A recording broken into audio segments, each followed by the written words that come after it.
Time कितना हो रहा है? 4:05। चलो स्टार्ट करते हैं। G N Ramachandran founder of the Madras school of conformational analysis of biopolymer. इन्होंने दिया था triple helical structure of collagen, published in nature in 1954। इन्होंने रामाचंद्रन प्लॉट का यूज किया था, ठीक है। लाइनस पॉलिंग ने अल्फा हेलिक्स और बीटा सीट स्ट्रक्चर दिए प्रोटीन के, ठीक है। सेल की अगर हम बात करते हैं तो सेल यहाँ पर एंटोनी वॉन लीवेनहॉक ने सबसे पहले देखा था और डिस्क्राइब किया था लाइव सेल को। रॉबर्ट ब्राउन ने न्यूक्लियस की डिस्कवरी की। सेल थ्योरी स्लाइडेन और स्वान के द्वारा दी गई। स्लाइडेन जर्मन बॉटनिस्ट थे जिन्होंने प्लांट के ऊपर एक्सपेरिमेंट किया था। स्वान 1839 में ब्रिटिश जूलॉजिस्ट थे, इन्होंने एनिमल और प्लांट सेल दोनों के ऊपर स्टडी किया था, ठीक, दोनों के ऊपर स्टडी किया था। स्लाइडेन और स्वान दोनों ने मिलकर सेल थ्योरी को दिया, लेकिन सेल थ्योरी ये बताने में फेल हो गई कि नई सेल कैसे बनती हैं। तब रुडोल्फ विर्चो ने 1855 में बताया कि सेल डिवाइड करती हैं और नई सेल पुरानी सेल से बनती है। ऑमनिस सेल्ला ई सेल्ला, रुडोल्फ विर्चो ने कहा था। उन्होंने स्लाइडेन और स्वान की थ्योरी को मॉडिफाई किया और सेल थ्योरी को एक फाइनल शेप दिया। दो सेंटेंस इसमें बताया गया। मॉडर्न सेल थ्योरी में all living organism are composed of cell and product of cell, ये स्लाइडेन स्वान ने बताया था। Cell arises from pre existing cell, ये रुडोल्फ विर्चो के द्वारा बताया गया। Cytoplasm is the main arena of cellular activity in both plant and animal cell. Ribosome एक नॉन मेम्ब्रेन बाउंड स्ट्रक्चर है जो सभी सेल में पाया जाता है, चाहे प्रोकैरियोटिक हो चाहे यूकैरियोटिक सेल हो। सेल के अंदर राइबोसोम न केवल साइटोप्लाज्म में बल्कि दो ऑर्गेनेल के अंदर भी होता है, क्लोरोप्लास्ट और माइटोकॉन्ड्रिया में, और एंडोप्लाज्मिक रेटिकुलम के ऊपर भी होता है। एनिमल सेल में एक और नॉन मेम्ब्रेन बाउंड ऑर्गेनेल होता है जिसे सेंट्रोसोम कहते हैं, जो सेल डिवीजन में मदद करता है, सेल डिवीजन में मदद करता है, ठीक है। माइकोप्लाज्मा सबसे स्मॉलेस्ट सेल होती है जिनका साइज 0.3 माइक्रोमीटर होता है, क्योंकि बैक्टीरिया की अगर बात करें तो बैक्टीरिया का साइज 3 से 5 micrometre. Largest isolated single cell ostrich होती है। आरबीसी का जो साइज होता है 7 माइक्रोमीटर डायमीटर होता है। नर्व सेल की बात करें तो नर्व सेल सबसे लॉन्गेस्ट सेल होती हैं। आरबीसी राउंड और biconcave, white blood cell amoeboid होती हैं। कॉलमनर सेल लॉन्ग और नैरो होती, मीजोफिल राउंड और ओवल होती, ट्रैकिड इलोंगेटेड होती, नर्व सेल लॉन्ग और ब्रांच्ड होती हैं। प्रोकैरियोटिक सेल में बैक्टीरिया, साइनोबैक्टीरिया, माइकोप्लाज्मा और PPLO pleuro pneumonia like organism आ जाते हैं। ये छोटे होते हैं लेकिन रैपिडली डिवाइड करते हैं। बैसिलस मतलब रॉड, कॉकस मतलब स्फेरिकल, विब्रियो मतलब कॉमा और स्पाइरलम मतलब स्पाइरल शेप के होते हैं। All prokaryote have a cell wall surrounding the cell membrane except the mycoplasma. Mycoplasma में सेल वॉल नहीं पाई जाती है, ठीक है। इनका जो जेनेटिक मटेरियल होता है प्रोकैरियोट का, वो नेकेड होता है जहां पर कोई न्यूक्लियर मेम्ब्रेन नहीं होती है। जीनोमिक डीएनए के अलावा ज़्यादातर बैक्टीरिया में सर्कुलर डीएनए पाया जाता है जिसे प्लाज्मिड का नाम दिया जाता है, ठीक। प्लाज्मिड डीएनए कुछ unique phenotypic character in bacteria को प्रोवाइड करते हैं, जैसे रेजिस्टेंस टू एंटीबायोटिक। साथ ही जो प्लाज्मिड डीएनए होता है बैक्टीरियल ट्रांसफॉर्मेशन में भी इंपॉर्टेंट रोल प्ले करता है। इनमें कुछ इंक्लूजन भी पाए जाते हैं, ठीक है। और साथ ही साथ सेल मेम्ब्रेन की इनफोल्डिंग मीजोसोम होती हैं। Mesosome are the infolding of the cell membrane. Typical bacteria 102 micrometer, PPLO 0.1 micrometer, virus का साइज 0.02 से 0.2 माइक्रोमीटर, टिपिकल यूकैरियोटिक सेल 10 से 20 माइक्रोमीटर होती है। सेल एनवेलप की बात करें तो सेल एनवेलप में 3 लेयर हो सकती हैं। सेल एनवेलप में 3 लेयर होती हैं। आउटर मोस्ट ग्लाइकोकैलिक्स होता है, उसके बाद सेल वॉल होती है और इनर मोस्ट प्लाज्मा मेम्ब्रेन पाई जाती है। जो ग्लाइकोकैलिक्स है अगर ये थिक और टफ होता है तो इसे कैप्सूल कहते हैं। लूज शीथ होती तो इसे स्लाइम लेयर का नाम दिया जाता है। जो सेल वॉल है ये सेल को शेप प्रोवाइड करने का काम करता है। Plasma membrane selectively permeable nature की होती है और इसका स्ट्रक्चर यूकैरियोटिक सेल मेम्ब्रेन की तरह होता है। मीजोसोम जो होते हैं ये प्लाज्मा मेम्ब्रेन के एक्सटेंशन होते हैं जो वेसिकल ट्यूब्यूल या लैमेली के फॉर्म में होते हैं। सेल वॉल फॉर्मेशन में, डीएनए रेप्लिकेशन में, डिस्ट्रीब्यूशन टू डॉटर सेल में मदद करते हैं। इसके अलावा रेस्पिरेशन सबसे इंपॉर्टेंट काम है। सिक्रीशन और सरफेस एरिया को बढ़ाना और उसके एंजाइमेटिक कंटेंट को बढ़ाने का काम करते हैं। कुछ प्रोकैरियोटिक सेल जैसे साइनोबैक्टीरिया में जो मेम्ब्रेनस एक्सटेंशन होते हैं उन्हें क्रोमेटोफोर कहा जाता है, जिनमें पिगमेंट होते हैं जो फोटोसिंथेसिस में रोल प्ले करते हैं। बैक्टीरिया में अगर फ्लैजिला होगा तो फ्लैजिला के 3 पार्ट होते हैं, फिलामेंट और basal body. Filament longest portion होता है। पाइली और फिम्बरी भी सरफेस स्ट्रक्चर होते हैं, लेकिन इनका मोटिलिटी में कोई रोल नहीं होता है। पाइली इलोंगेटेड ट्यूबुलर स्ट्रक्चर होते हैं और जो फिम्बरी होते हैं ये ब्रिसिल लाइक स्ट्रक्चर होते हैं। इनका जो रोल होता है ये हेल्प करते हैं attach the bacteria to rock and stream and also to the host tissue. Prokaryotic ribosome का साइज होता है 15 नैनोमीटर से 20 नैनोमीटर साइज। ये 70 राइबोसोम होता है जो 50 और 30 सब यूनिट से मिलकर बना होता है। Ribosome are the site of the protein synthesis. कई सारे राइबोसोम एक सिंगल एमआरएनए पे अटैच होते हैं जिसे पॉलीराइबोसोम या पॉलीसोम का नाम दिया जाता है।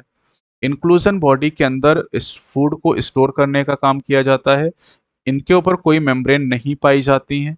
और example phosphate granule, cyanophycin granule, glycogen granule और गैस वैक्यूल, ये 4 तरह की इंक्लूजन बॉडीज होती हैं। Gas vacuole blue green and purple and green photosynthetic bacteria में, blue green and purple and green photosynthetic bacteria में पाई जाती हैं। यूकैरियोट में प्रोटिस्ट, प्लांट, एनिमल और फंजाई को इंक्लूड किया जाता है। इनमें कंपार्टमेंटलाइजेशन पाया जाता है। मेम्ब्रेन बाउंड ऑर्गेनेल प्रेजेंट होते हैं। न्यूक्लियर मेम्ब्रेन पाई जाती है। कॉम्प्लेक्स लोकोमोटर और साइटोस्केलेटल स्ट्रक्चर पाए जाते हैं। इनका जेनेटिक मटेरियल ऑर्गेनाइज्ड होकर क्रोमोसोम का फॉर्मेशन करता है। प्लांट सेल की बात करें तो प्लांट सेल में सेल वॉल होती है, प्लास्टिड होते हैं, लार्ज सेंट्रल वैक्यूल होती है जो एनिमल सेल के अंदर नहीं पाए जाते हैं। एनिमल सेल में सेंट्रियोल होते हैं जो ज्यादातर प्लांट सेल में एब्सेंट होते हैं। ये प्लांट सेल दिखाई गई, ये एनिमल सेल आपको दिखाई गई है। अब सेल मेम्ब्रेन की बात करते हैं। सेल मेम्ब्रेन का डिटेल स्ट्रक्चर 1950s में पता चला इलेक्ट्रॉन माइक्रोस्कोप के इन्वेंशन के बाद। ज्यादातर स्टडी ह्यूमन आरबीसी की मेम्ब्रेन के ऊपर की गई जिनसे पता चला सेल मेम्ब्रेन में लिपिड और प्रोटीन होती है। ज्यादातर लिपिड फॉस्फोलिपिड होती है जो बाइलेयर के फॉर्म में अरेंज होती हैं, जिनमें जो हेड होता है पोलर हेड ये आउटर साइड होता है और हाइड्रोफोबिक टेल जो होती है ये अंदर की तरफ पाई जाती है। Non polar tail saturated hydrocarbon से बनी होती है और साथ ही कोलेस्ट्रॉल भी सेल मेम्ब्रेन के अंदर पाया जाता है। ये आपको यहाँ पर फिगर में भी दिखाया गया है। अगर हम ह्यूमन आरबीसी की बात करें तो उसमें सेल मेम्ब्रेन में 52% प्रोटीन और 40% लिपिड होती है और कार्बोहाइड्रेट भी स्मॉल अमाउंट में पाया जाता है। 2 तरह की मेम्ब्रेन प्रोटीन होती है, एक को इंटीग्रल और दूसरे को पेरिफेरल के नाम से जानते हैं। ये इंटीग्रल प्रोटीन दिखाई गई है और ये पेरिफेरल प्रोटीन आपको यहाँ पर दिखाई गई। Fluid mosaic model Singer and Nicolson ने 1972 में दिया था जिसमें कोएसिव फ्लूइड नेचर बताया गया लिपिड का, और इसमें प्रोटीन का लेटरल मूवमेंट होता है जिसे फ्लूइडिटी के टर्म में हम मेजर कर सकते हैं। ठीक है, प्लाज्मा मेम्ब्रेन का जो सबसे इंपॉर्टेंट फंक्शन है वो ट्रांसपोर्ट ऑफ मॉलिक्यूल का transport simple diffusion, facilitated diffusion या एक्टिव ट्रांसपोर्ट से हो सकता है। न्यूट्रल सॉल्यूट का ट्रांसपोर्ट जो होता है वो सिंपल डिफ्यूजन से होता है। वाटर का जो मूवमेंट होता है सिंपल डिफ्यूजन के द्वारा उसे ऑस्मोसिस कहते हैं। पोलर मॉलिक्यूल जो होते हैं बेटा, पोलर मॉलिक्यूल को ट्रांसपोर्ट करने के लिए कैरियर प्रोटीन की जरूरत पड़ती है जिसे फैसिलिटेटेड डिफ्यूजन कहते हैं। और अगर अगर लो कंसंट्रेशन से हाई की तरफ जाना तो उसके लिए एनर्जी खर्च होगी एटीपी के फॉर्म में जिसे एक्टिव ट्रांसपोर्ट कहते हैं। जैसे सोडियम पोटेशियम पंप एक समय में एक एटीपी को खर्च करके 5 आयन को ट्रांसपोर्ट करता है, जैसे मैंने नोकिया कोड आपको बताया था। सेल वॉल की बात करें, सेल वॉल एक नॉन लिविंग रिजिड स्ट्रक्चर होता है, फंजाई और प्लांट में पाया जाता है। एल्गी की सेल वॉल बनी होती है सेलोज गैलेक्टन मैनन और कैल्शियम कार्बोनेट की, जबकि दूसरे प्लांट की सेल वॉल सेलोज, हेमिसेलोज, पेक्टिन और प्रोटीन के द्वारा बनी होती है। प्राइमरी सेल वॉल जो होती है उसमें ग्रोथ करने की क्षमता होती है और सेकेंडरी वॉल का फॉर्मेशन हमेशा इनर वॉल प्राइमरी वॉल के अंदर की तरफ होता है।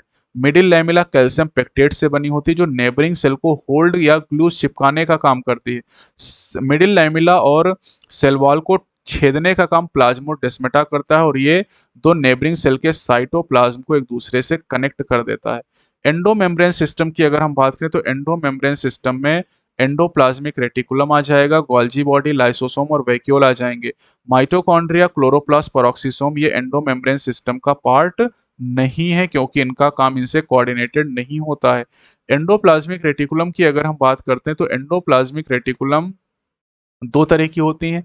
अगर इन पे राइबोसोम है तो इन्हें आरईआर रफ एंडोप्लाज्मिक रेटिकुलम कहते हैं और अगर इन पे राइबोसोम नहीं तो इन्हें एसईआर के नाम से जाना जाता है। इन्हें एसईआर का नाम दिया जाता है। आरईआर का काम क्या है? प्रोटीन सिंथेसिस और सिक्रीशन का काम करती हैं और ये न्यूक्लियस की आउटर मेम्ब्रेन के साथ एसोसिएटेड भी होती हैं। स्मूथ एंडोप्लाज्मिक रेटिकुलम लिपिड की सिंथेसिस करती हैं और लिपिड लाइक स्टेरॉयडल हार्मोन जैसे टेस्टोस्टेरोन, एंड्रोजन, इनकी सिंथेसिस भी एसईआर के द्वारा होती। कैमिलो गोल्जी ने 1898 में गोल्जी बॉडी की डिस्कवरी की थी। गोल्जी बॉडी में जो सिस्टर्नी होती है उनका साइज 0.5 से 1 माइक्रोमीटर होता है। इनमें सिस और ट्रांस दो फेस पाई जाती है। सिस जो होती है कॉन्वेक्स या फॉर्मिंग फेस होती है, और जो ट्रांस है ये कॉनकेव या मैच्योरिंग फेस के नाम से जानी जाती है। गोल्जी बॉडी की अगर हम बात करें तो ये पैकेजिंग करने का काम करती है, इसलिए इसे पैकेजिंग ऑर्गेनेल भी कहा जाता है। और यहाँ पर गोल्जी बॉडी के अंदर ग्लाइकोप्रोटीन और ग्लाइकोलिपिड इन दो चीजों की सिंथेसिस होती है। लाइसोसोम क्या होते हैं? लाइसोसोम का फॉर्मेशन गोल्जी बॉडी में पैकेजिंग के दौरान होता है। गोल्जी बॉडी में पैकेजिंग के दौरान लाइसोसोम का फॉर्मेशन होता है। इसके अंदर सभी तरह के हाइड्रोलिटिक एंजाइम पाए जाते हैं, जिन्हें हाइड्रोलेजेस कहते हैं। लाइपेजेस, प्रोटीएजेस, कार्बोहाइड्रेजेस, न्यूक्लिएजेस पाए जाते हैं। और ये एंजाइम एसिडिक पीएच पर एक्टिव होते हैं। एसिडिक पीएच पर एक्टिव होते हैं। इनका काम क्या है? डाइजेशन करने का काम करते हैं। वैक्यूल की बात करें तो वैक्यूल की मेम्ब्रेन को टोनोप्लास्ट का नाम दिया जाता है। इसकी सिंगल मेम्ब्रेन को टोनोप्लास्ट कहा जाता है। और वैक्यूल प्लांट सेल का 90% वॉल्यूम तक ऑक्युपाई कर सकती है। अमीबा में कॉन्ट्रेक्टाइल वैक्यूल पाई जाती है, जो ऑस्मो रेगुलेशन और एक्सक्रीशन का काम करती है। प्रोटिस्ट में फूड वैक्यूल होती हैं, जो डाइजेशन में इंपॉर्टेंट रोल प्ले करते हैं। तो प्रोटिस्ट, अमीबा भी खुद प्रोटिस्ट है, तो आप कह सकते हैं अमीबा में कॉन्ट्रेक्टाइल वैक्यूल और फूड वैक्यूल दोनों पाई जाती है। माइटोकॉन्ड्रिया को सिंगुलर फॉर्म में माइटोकॉन्ड्रियन कहते हैं। और माइटोकॉन्ड्रिया का जो नंबर होता है ये फिजियोलॉजिकल एक्टिविटी के ऊपर डिपेंड करता है। ये सॉसेज शेप या सिलेंड्रिकल होती हैं। डायमीटर 0.2 से 1 माइक्रोमीटर, एवरेज 0.5 होता है। लेंथ 1 से 4 माइक्रोमीटर होती है। डबल मेम्ब्रेन बाउंड ऑर्गेनेल है। डबल मेम्ब्रेन बाउंड ऑर्गेनेल होता है। इनर कंपार्टमेंट होता है। इनर कंपार्टमेंट के अंदर मैट्रिक्स भरा होता है। इनर कंपार्टमेंट के अंदर मैट्रिक्स भरा होता है। अब जो इनर मेम्ब्रेन है उसमें बहुत सारी इनफोल्डिंग होती है, जिन्हें क्रिस्टी का नाम दिया जाता है। क्रिस्टी सरफेस एरिया को इंक्रीज करती हैं। दोनों मेम्ब्रेन के अपने अलग अलग एंजाइम होते हैं, जो माइटोकॉन्ड्रिया के फंक्शन से रिलेटेड होते हैं। Mitochondria are the site of the aerobic respiration. ये सेलुलर एनर्जी को प्रोड्यूस करते हैं एटीपी के फॉर्म में, इसलिए इन्हें पावर हाउस ऑफ सेल का नाम दिया जाता है। मैट्रिक्स के अंदर सिंगल सर्कुलर डीएनए मॉलिक्यूल होता है, मतलब डबल स्टैंडर्ड होता है, एक होता है। कुछ आरएनए मॉलिक्यूल होते हैं, 70s राइबोसोम होते हैं, और वो सारे कंपोनेंट होते हैं जो प्रोटीन की सिंथेसिस के लिए रिक्वायर्ड होते हैं। माइटोकॉन्ड्रिया फिशन के द्वारा डिवाइड करते हैं। प्लास्टिड की बात करें तो यूग्लिनॉइड के अंदर पाए जाते हैं। पिगमेंट के आधार पे ये 3 तरह के होते हैं: chloroplast, chromoplast and leucoplast. Chloroplast के अंदर क्लोरोफिल और कैरोटिनॉइड पिगमेंट पाए जाते हैं, जो फोटोसिंथेसिस के लिए जरूरी होते हैं। क्रोमोप्लास्ट के अंदर fat soluble carotenoid pigment, carotene और जेंथोफिल पाए जाते हैं, जो प्लांट को येलो, ऑरेंज या रेड कलर देते हैं। ल्यूकोप्लास्ट कलरलेस प्लास्टिड होते हैं। कलरलेस प्लास्टिड होते हैं जो फूड को स्टोर करते हैं। एमाइलोप्लास्ट कार्बोहाइड्रेट या स्टार्च को, पोटैटो में पाया था। इलायोप्लास्ट ऑयल एंड फैट को, और एलेरोप्लास्ट प्रोटीन को स्टोर करने का काम करता है। ज्यादातर जो क्लोरोप्लास्ट होते हैं ग्रीन प्लांट में, वो मीजोफिल सेल के अंदर पाए जाते हैं। इनकी जो लेंथ है 5 से 10 माइक्रोमीटर और विड्थ 2 से 4 माइक्रोमीटर होती है। क्लेमाइडोमोनास में एक सेल के अंदर एक क्लोरोप्लास्ट, और मीजोफिल सेल में एक सेल के अंदर 20 से 40 क्लोरोप्लास्ट प्रेजेंट होते हैं। क्लोरोप्लास्ट भी डबल मेम्ब्रेन बाउंड स्ट्रक्चर होता है, जिसमें से इनर मेम्ब्रेन लेस परमेबल होती है। जो स्पेस इनर मेम्ब्रेन के अंदर होता है उसे स्ट्रोमा का नाम दिया जाता है। वहां पर उसे मैट्रिक्स कहते हैं माइटोकॉन्ड्रिया में। अब यहाँ पर इनर स्ट्रोमा के अंदर थाइलाकॉइड पाए जाते हैं, जो मेम्ब्रेनस सैक होते हैं। थाइलाकॉइड पाइल ऑफ कॉइन, सिक्कों के ढेर के रूप में अरेंज होते हैं, जिन्हें ग्रेना का नाम या इंटरग्रेनल थाइलाकॉइड का नाम दिया जाता है। जो अलग अलग थाइलाकॉइड के अलग अलग ग्रेना के थाइलाकॉइड होते हैं, ये स्ट्रोमा लैमेली के द्वारा आपस में कनेक्ट होते हैं। स्ट्रोमा लैमेली इनको आपस में कनेक्ट करती हैं। थाइलाकॉइड की मेम्ब्रेन के अंदर जो स्पेस होता है उसे ल्यूमेन का नाम दिया जाता है, उसे ल्यूमेन कहते हैं। स्ट्रोमा के अंदर वो सारे एंजाइम होते हैं जो कार्बोहाइड्रेट और प्रोटीन की सिंथेसिस के लिए जरूरी होते हैं। इसके अंदर small double standard circular DNA molecules यहाँ पर कई सारे डीएनए मॉलिक्यूल 70s राइबोसोम यहाँ पर प्रेजेंट होते हैं। 70s राइबोसोम पाए जाते हैं, जबकि साइटोप्लाज्म में 80s टाइप का राइबोसोम प्रेजेंट होता है। राइबोसोम ग्रेनुलर स्ट्रक्चर होते हैं, जिन्हें जॉर्ज पैलेट ने 1953 में ऑब्जर्व किया था। ये आरएनए और प्रोटीन से मिलकर बने होते हैं और किसी भी मेम्ब्रेन से सराउंडेड नहीं होते हैं। यूकैरियोटिक राइबोसोम 80s का होता है, प्रोकैरियोटिक राइबोसोम 70s का होता है।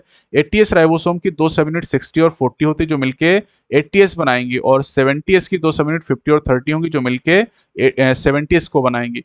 50-30 जोड़ के 80 मत कर देना, और 60-30 जोड़ के 60 और 40 जोड़ के 100 मत करना। ये स्वेडबर्ग यूनिट कहलाती है, जिसे सेडिमेंटेशन कॉफिशिएंट कहते हैं। ये इनडायरेक्टली डेंसिटी और साइज को मेजर करने का काम करती है। स्मॉल सब यूनिट है, ये लार्ज सब यूनिट है, दोनों मिलके राइबोसोम का फॉर्मेशन करते हैं। साइटोस्केलेटन की बात करें, these are filamentous proteinaceous structure. 3 form में होते हैं, माइक्रोट्यूब्यूल, माइक्रोफिलामेंट, इंटरमीडिएट फिलामेंट। काम क्या होता है? Mechanical support, motility and maintenance of the shape of the cell. Cilia और फ्लैजिला की अगर हम बात करते हैं तो सिलिया और फ्लैजिला में सिलिया छोटे होते हैं, फ्लैजिला जो होते हैं लॉन्गर स्ट्रक्चर होते हैं।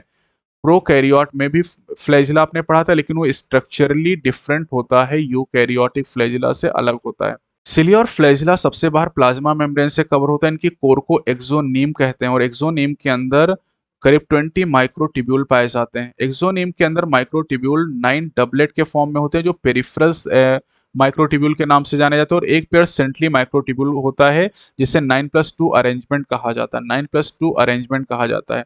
जो सेंट्रल माइक्रोट्यूब्यूल होते हैं वो ब्रिज के द्वारा कनेक्टेड होते हैं और सेंट्रल शीथ से इनक्लोज होते हैं। अब जो सेंट्रल शीथ है वो पेरिफेरल डबलेट से कनेक्टेड होती है। रेडियल स्पोक के द्वारा 9 रेडियल स्पोक प्रेजेंट होते हैं। पेरिफेरल डबलेट आपस में कनेक्टेड होते हैं लिंकर के द्वारा या इंटर डबलेट ब्रिज के द्वारा कनेक्टेड होते हैं। सिलिया और फ्लैजिला दोनों ही सेंट्रियोल लाइक स्ट्रक्चर से निकलते हैं जिन्हें बेसल बॉडी कहते हैं। सेंट्रोसोम, सेंट्रोसोम के अंदर 2 सिलेंड्रिकल स्ट्रक्चर होते हैं जिन्हें सेंट्रियोल कहा जाता है। ठीक है, सेंट्रियोल का नाम दिया जाता है। सेंट्रियोल, दोनों सेंट्रियोल एक दूसरे के परपेंडिकुलर होते हैं और इनका ऑर्गेनाइजेशन होता है कार्ट व्हील, यानी बैलगाड़ी के पहिए की तरह का अरेंजमेंट यहाँ पर प्रेजेंट होता है। यहाँ पर जो पेरिफेरल फाइब्रिल होते हैं वो ट्रिपलेट होते हैं और ये ट्रिपलेट आपस में इंटर ट्रिपलेट ब्रिज के द्वारा एक दूसरे से जुड़े होते हैं।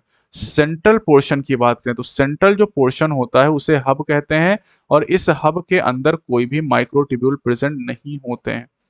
जो हब होता है ये पेरिफेरल ट्रिपलेट से रेडियल स्पोक के द्वारा कनेक्ट होता है। ये जो अरेंजमेंट होता है इसे 9+0 कहते हैं और 9+0 27 होता है बेटा, है ना, क्योंकि जो 9 होते हैं ट्रिपलेट के फॉर्म में पाए जाते हैं।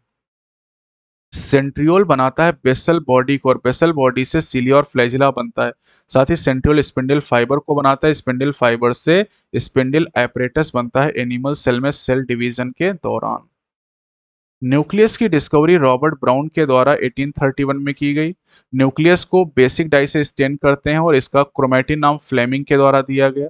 इंटरफेज न्यूक्लियस की बात करें तो इंटरफेज न्यूक्लियस में क्रोमैटिन हमें मिलेगा जो कि न्यूक्लियो प्रोटीन स्ट्रक्चर होता है।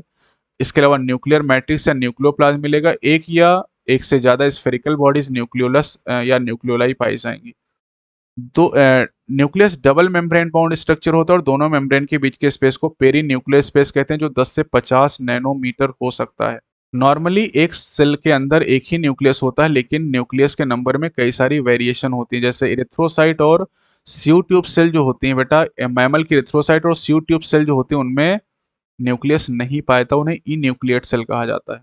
न्यूक्लियोलस की बात करें तो स्फेरिकल स्ट्रक्चर होते हैं और इनके ऊपर कोई भी मेम्ब्रेन नहीं पाई जाती। These are the site of ribosomal RNA synthesis, बहुत इंपॉर्टेंट है। जो सेल प्रोटीन सिंथेसिस में ज़्यादा इन्वॉल्व होती हैं उनमें लार्जर और ज़्यादा नंबर में न्यूक्लियोलाई प्रेजेंट होते हैं। न्यूक्लियो प्रोटीन की अगर हम बात करें बेटा तो न्यूक्लियो प्रोटीन फाइबर को क्रोमैटिन कहते हैं। ये क्रोमैटिन सेल डिवीजन के दौरान क्रोमोसोम का फॉर्मेशन करते हैं। क्रोमैटिन के अंदर डीएनए भी होता है ना, डीएनए भी होता है, आरएनए भी होता है, हिस्टोन प्रोटीन भी पाई जाते हैं और नॉन हिस्टोन प्रोटीन, 4 चीजों से क्रोमैटिन का फॉर्मेशन होता है। सिंगल ह्यूमन सेल के अंदर 2 मीटर लॉन्ग डीएनए होता है जो 46 क्रोमोसोम में डिस्ट्रीब्यूटेड होता है। क्रोमोसोम की अगर हम बात करें तो हर क्रोमोसोम में एक प्राइमरी कॉन्स्ट्रिक्शन या सेंट्रोमियर पाया जाता है जिसके साइड पर काइनेटोकोर प्रेजेंट होते हैं। ये देखिए काइनेटोकोर आपको दिखाए भी गए यहाँ पर। सेंट्रोमियर 2 क्रोमैटिड को होल्ड करके रखता है। सेंट्रोमियर की पोजीशन के आधार पर क्रोमोसोम 4 तरह के होते हैं, मेटासेंट्रिक, सबमेटासेंट्रिक, एक्रोसेंट्रिक और टीलोसेंट्रिक। ये 4 तरह के क्रोमोसोम हो जाएंगे।